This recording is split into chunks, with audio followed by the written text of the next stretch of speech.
নমস্কাৰ বন্ধুসকল স্বাগতম জনাইছো নতুন এটা ভিডিঅ'লৈ আজি আমি আলোচনা কৰিম HS first year 100% common question answer for 2025 হয় জিওগ্ৰাফিৰ 100% কমন কুৱেশ্যন আনসাৰবোৰ দিবলৈ চেষ্টা কৰিম আজি আমি আলোচনা কৰিম চেপ্টাৰ নম্বৰ 1 বিষয় হিচাপে ভূগোল বিজ্ঞান এই চেপ্টাৰটোৰ পৰা যিমানবোৰ কমন বা ইম্পৰ্টেন্ট এমসিকিউ 2025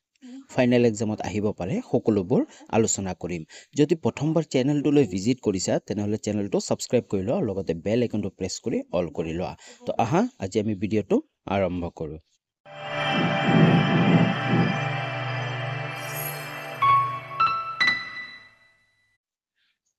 সোয়া প্ৰথমতে MCQ for final exam 2025 question number 1 to সোয়া ভূগোল বিজ্ঞান শব্দটো কোনজন পণ্ডিতে প্ৰথমে ব্যৱহাৰ কৰিছিল হয় ভূগোল বিজ্ঞান এই ভূগোল শব্দটো কোনজনে প্ৰথমে ব্যৱহাৰ কৰিছিল অপচন কিটা সোয়া গেলিলিও ইৰাটোস্থেনিছ এৰিষ্টটল ইয়াৰ শুদ্ধ উত্তৰটো হ'ব ইৰাটোস্থেনিছ মনত ৰাখিবা ভূগোল বিজ্ঞান শব্দটো ইৰাটোস্থেনিছে প্ৰথমে ব্যৱহাৰ কৰিছিল নেক্সট কুৱেশ্যনটো সোয়া 2 নম্বৰ কুৱেশ্যনটো আমাক কি কৈছে তলত উল্লেখ কৰা কোনটো প্ৰাকৃতিক অবয়ব অপচন কিটা সোয়া সমতল বন্দৰ পানী পাৰ্ক বা নাও জাহাজ ৰখা ঠাই হয় প্ৰাকৃতিক অবয়ব মানে প্ৰকৃতিয়ে সৃষ্টি কৰা কিন্তু বন্দৰ আৰু যি জাহাজ ৰখা ঠাই এবোৰ মানৱ সৃষ্ট সম্পদ হয় মানুহে তৈয়াৰ কৰে তো ইয়াৰ শুদ্ধ উত্তৰটো হ'ব সমতল যোনটো প্ৰকৃতিয়ে সৃষ্টি কৰে তো শুদ্ধ উত্তৰটো হ'ব সমতল নেক্সট কুৱেশ্যন সোয়া 3 নম্বৰ কুৱেশ্যন বৰ্তমান পৃথিৱীক এখন গোলকীয় গাঁও বুলি ধৰা হয় নে নহয় অপচন দুটাই আছে হয় নে নহয় বৰ্তমান সময়ত কিন্তু পৃথিৱীক এখন গোলকীয় গাঁও বুলি ধৰা হয় ওকে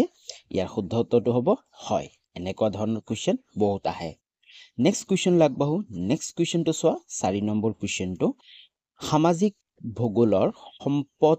কোনটো হয় সামাজিক ভূগোলৰ সম্পদ কোনটো অপচন কিটা সোয়া জনভূগোল বতৰ বিজ্ঞান মাটি বিজ্ঞান ইয়াৰ শুদ্ধ উত্তৰটো হ'ব অপচন নম্বৰ 1 টো হ'ব জনভূগোল বা জনসংখ্যা ভূগোল হয় সামাজিক ভূগোলৰ যি সম্পদ আছে সম্পদ কোনটো জনভূগোল বুজি পালা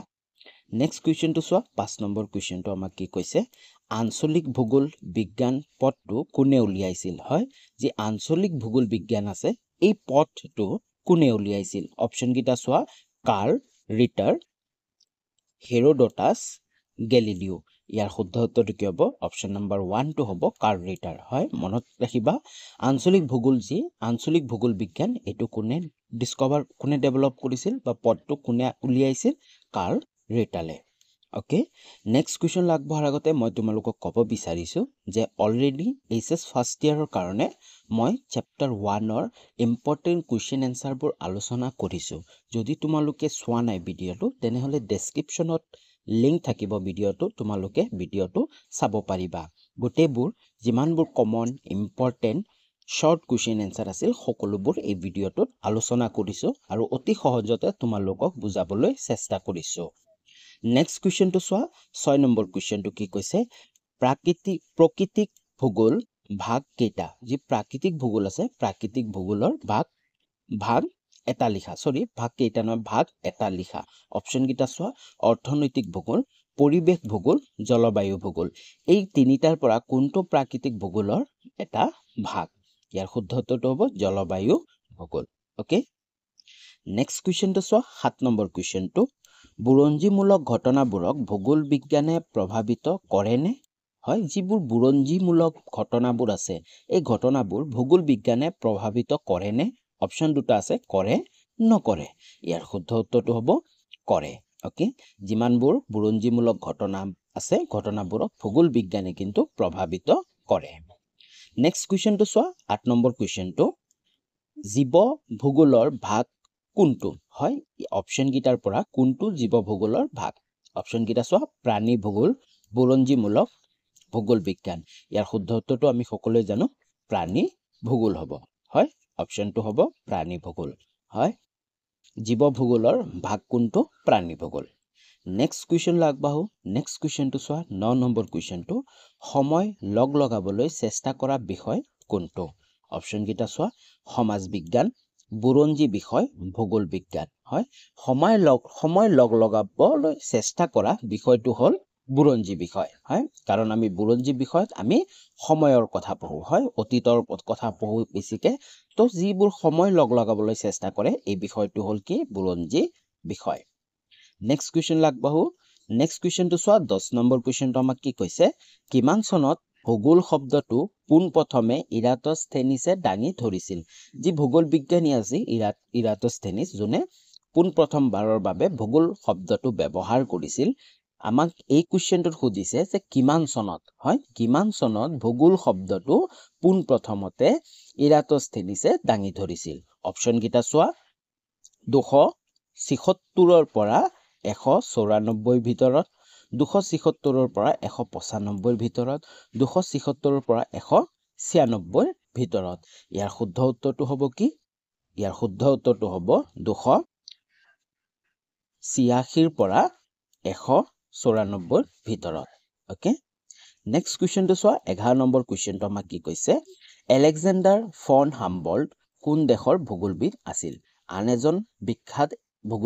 ভূগোলবিদ আছিল এলেকজেণ্ডাৰ ফন হাম্বল্ট আমাক সুধিছে যে এলেকজেণ্ডাৰ ফন হাম্বল্ট কোন দেশৰ ভূগোলবিদ আছিল অপচন কিটা চোৱা ভাৰতৰ জাপানৰ জাৰ্মানীৰ তো শুদ্ধ উত্তৰটো হ'ব কি জাৰ্মানীৰ হয় যি এলেকজেণ্ডাৰ ফন হাম্বল্ট আছিল তেওঁ জাৰ্মানীৰ ভূগোলবিদ আছিল নেক্সট কুৱেশ্যনটো চোৱা 12 নম্বৰ কুৱেশ্যনটো কি কৈছে আমাক ভূগোলৰ প্ৰধান বৈশিষ্ট্য হ'ল দ্বৈতবাদ সঁচা নে মিছা দুটাই অপচন দিছে সঁচা আৰু মিছা ইয়াৰ শুদ্ধ উত্তৰটো হ'ব সঁচা ওকে ভূগোলৰ প্ৰধান বৈশিষ্ট্য হ'ল দ্বৈতবাদ নেক্সট কুৱেশ্যন লাগবাহু নেক্সট কুৱেশ্যনটো চোৱা 13 নম্বৰ কুৱেশ্যনটো আমাক কি কৈছে আঞ্চলিক ভূগোল বিজ্ঞান অধ্যয়নৰ পথটো উলিয়াইছিল দেশ কোনে উলিয়াইছিল যি আঞ্চলিক ভূগোল বিজ্ঞানৰ অধ্যয়নৰ পথটো কোনে উলিয়াইছিল দেশে কোনে অপচন কিটা চোৱা কাৰ্ল ৰিটাৰে ইৰাটোস্থেনিছে এলেকজেণ্ডাৰ ফন হাম্বল্টে ইয়াৰ শুদ্ধ উত্তৰটো কি হ'ব কাৰ্ল ৰিটাৰে হয় যি আঞ্চলিক ভূগোল বিজ্ঞান অধ্যয়নৰ পথটো কোনে ওলাইছিল কাৰ্ল ৰিটাৰে নেক্সট কুৱেশ্যন লাগবাহু নেক্সট কুৱেশ্যনটো চোৱা 14 নম্বৰ কুৱেশ্যনটো আমাক কি কৈছে ভূগোল বিজ্ঞান অধ্যয়ন কৰিবলৈ অধ্যয়ন কৰা পথ কেইটা হয় যদি ভূগোল বিজ্ঞান আমি অধ্যয়ন কৰিব যাওঁ ভূগোল বিজ্ঞান অধ্যয়ন কৰিবলৈ অধ্যয়ন কৰা পথ কেইটা পথ আছে অপচন কিটা চোৱা 2 প্ৰকাৰৰ 4 প্ৰকাৰৰ 6 প্ৰকাৰৰ ইয়াৰ শুদ্ধ উত্তৰটো কি হ'ব অপচন নম্বৰ 2 প্ৰকাৰৰ হ'ব ওকে অপচন নম্বৰটো দিয়া নগল 2 প্ৰকাৰৰ শুদ্ধ উত্তৰটো হ'ব 2 প্ৰকাৰৰ হয় ভূগোল বিজ্ঞান অধ্যয়ন কৰিবলৈ অধ্যয়ন কৰা পথ কেই প্ৰকাৰৰ 2 প্ৰকাৰৰ নেক্সট কুৱেশ্যন লাগবাহু নেক্সট কুৱেশ্যনটো চোৱা 15 নম্বৰ কুৱেশ্যনটো ভূগোল বিজ্ঞানীৰ প্ৰধান সঁজুলি কি যিসকল ভূগোল বিজ্ঞানীসকল আছিল তেওঁলোকৰ প্ৰধান সঁজুলি কি আছিল প্ৰধান সঁজুলি কি বুলিও আহিব পাৰে অপচন কিটা চোৱা জিঅত মানচিত্ৰ কলা ইয়াৰ শুদ্ধ উত্তৰটো কি হ'ব মানচিত্ৰ হ'ব হয় উত্তৰটো চোৱা মানচিত্ৰ ভূগোল বিজ্ঞানীসকলৰ প্ৰধান সঁজুলি আছিল তেওঁলোকৰ মানচিত্ৰ আৰু এই মানচিত্ৰৰ পৰাই ভূগোল বিজ্ঞানটোৰ আৰম্ভণি হোৱা বুলিও কোৱা যায় বুজি পাইছা নেক্সট কুৱেশ্যন লাগবাহু নেক্সট কুৱেশ্যনটো চোৱা 16 নম্বৰ কুৱেশ্যনটো সকলোবোৰ বিজ্ঞানৰ মূল উদ্দেশ্য এটাই সত্যৰ অন্বেষণ এইটো মূল হ'ব মূল উদ্দেশ্য এটাই সত্যৰ অন্বেষণ এই অপচন দুটা দিছে শুদ্ধ নে অশুদ্ধ ইয়াৰ শুদ্ধ উত্তৰটো কি হ'ব কি শুদ্ধ হয় এই যোনটো উক্তি আছে উক্তিটো শুদ্ধ সকলোবোৰ বিজ্ঞানৰ মূল উদ্দেশ্য এটাই সত্যৰ সন্ধান হয় সত্যৰ যি সত্য উলিওৱা হয় নেক্সট কুৱেশ্যনটো চোৱা 17 নম্বৰ কুৱেশ্যনটো আমাক কি কৈছে ভূগোল বিজ্ঞান এটা বিষয় হিচাপে কেইটা প্ৰশ্নৰ লগত জড়িত হয় ভূগোল বিজ্ঞানটো এটা বিষয় হয় কিন্তু বিষয় হিচাপে কেইটা প্ৰশ্নৰ লগত জড়িত অপচন কিটা চোৱা 2টা 3টা 6টা ইয়াৰ শুদ্ধ উত্তৰটো কি হ'ব অপচন নম্বৰ 3টা হ'ব হয় ক'ত কোনে কেতিয়া হয় www ক'ত কোনে কেতিয়া when where who এই তিনিটা ওয়ার্ডতে কি এই তিনিটা প্ৰশ্নতে ভূগোল বিজ্ঞানটো গঢ় লৈ উঠিছে নেক্সট কুৱেশ্যন লাগবাহু 18 নম্বৰ কুৱেশ্যনটো চোৱা ভৌগোলিক ঘটনাবোৰ স্থিৰ নে অপচন দুটাই আছে হয় নহয় শুদ্ধ উত্তৰটো কি হ'ব নহয় হয় যি ভৌগোলিক ঘটনাবোৰ স্থিৰ নহয় নেক্সট কুৱেশ্যন আগবাঢ়ো নেক্সট কুৱেশ্যনটো চোৱা 19 নম্বৰ কুৱেশ্যনটো ভূগোল কেই প্ৰকাৰৰ অপচন গিটা চোৱা 2 প্ৰকাৰৰ 3 প্ৰকাৰৰ 9 প্ৰকাৰৰ আমি সকলোৱে জানো ভূগোল 2 প্ৰকাৰৰ প্ৰাকৃতিক ভূগোল আৰু এটা মানৱসৃষ্ট ভূগোল নেক্সট কুৱেশ্যন আগবাঢ়ো নেক্সট কুৱেশ্যনটো চোৱা 20 নম্বৰ কুৱেশ্যনটো আলেকজেণ্ডাৰ ফন হাম্বল জাৰ্মানী দেশৰ ভূগোলবিদ আছিল শুদ্ধনে হয় শুদ্ধ হ'ব কাৰণ আমি অলপ আগতে পঢ়ি আহিছিলো যে আলেকজেণ্ডাৰ ফন হাম্বল জাৰ্মানী দেশৰ ভূগোলবিদ আছিল হয় ইয়াৰ উত্তৰটো হ'ব শুদ্ধ ওকে তো আজিলৈ ইমানখিনি আছিল যোনটো চেপ্টাৰ 1 আছে চেপ্টাৰ 1 ৰ অলৰেডি মই ইম্পৰ্টেন্ট শৰ্ট কুৱেশ্যন এনসাৰ বোৰৰ ভিডিও এটা বনাইছো কমপ্লিট কৰিছো আৰু এমসিকিউ বোৰো মই কমপ্লিট কৰিলো নেক্সট ভিডিওৰ পৰা চেপ্টাৰ 2 শৰ্ট কুৱেশ্যন এনসাৰ লগতে এমসিকিউৰ ভিডিও আহিব তো তোমালোকে চেনেলটো সাবস্ক্ৰাইব কৰা আৰু তোমালোকৰ বন্ধু বান্ধৱীলৈকেও ভিডিওটো শ্বেয়াৰ কৰা তো আজিলৈ ইমানখিনিয়ে পুনৰ লগ পাম নতুন এটা ভিডিও লৈ তেতিয়ালৈ বাই বাই